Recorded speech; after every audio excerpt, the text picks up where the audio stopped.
Huli ka, Balbon! Ayan, nandito kami ngayon sa Seafood Bilao sa May Imos, Malagasang 1, 2, ewan ko, pero ayos naman.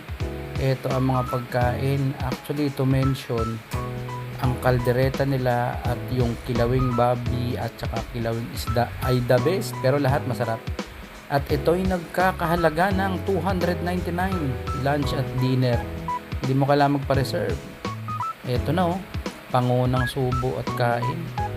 Ayan oh, umpisa pa lang yan, di ba pinapawisan yung kasama kong Koreana dito. Ayan oh. Ayan, kasama natin si Mrs. Ang kain oh. Sarap ng pudam oh.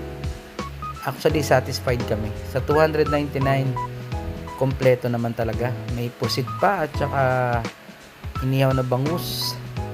Kompleto ng baboy, lahat ng pampiesta nandito. Sarap. May drinks na rin. Hindi ka nalugi.